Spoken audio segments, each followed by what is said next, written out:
वसतिगृहातील वयोमर्यादेच्या अटीच्या निर्णयाला सरकारकडून स्थगिती, मात्र उर्वरित मागण्यांसाठी नागपूर पुण्यात विद्यार्थ्यांचं आंदोलन सुरूच। पुण्यात एका आंदोलकाची तब्येत बिघडली तर नागपुरातही एकाला भोवळ। पुण्यात आदिवासी विद्यार्थ्यांचं आंदोलन, सुप्रिया सुळेंनी साधला आंदोलकांशी संवाद, तर रोहित पवार आणि सुजात आंबेडकरांनी आंदोलनस्थळी जात विद्यार्थ्यांची भेट घेतली।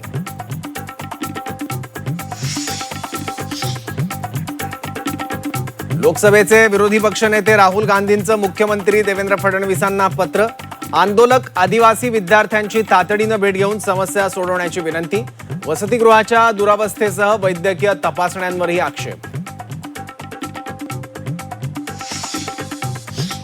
दिल्लीत राऊतांनी राहुल गांधींची भेट घेतली, 10 जनपद इथं चर्चा, महाराष्ट्र देशातील घडामोडींवर चर्चा झाल्याची माहिती।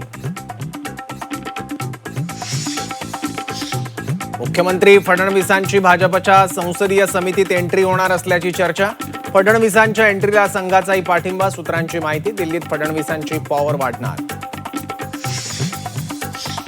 मंत्रालयातील नियमबाह्य नियुक्त्यांना चाप, नियमबाह्य अधिकाऱ्यांच्या नियुक्त्या तात्काळ रद्द करण्याचे राज्य सरकारचे आदेश, 10 सप्टेंबरपर्यंत अधिकाऱ्यांना मूळ कार्यालयात परतण्याचाही इशारा।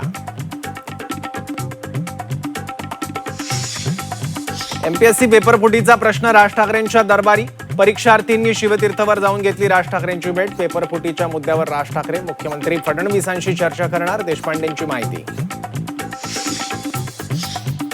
अमरावती जिल्हा स्त्री रुग्णालय फायर ऑडिटकडे अक्षम्य दुर्लक्ष, पीडब्ल्यूडी सोबत वारंवार पत्रव्यवहार करून सुद्धा ऑडिटला विलंब केल्याचा जिल्हा शल्य चिकित्सक विनोद पवारांचा गंभीर आरोप।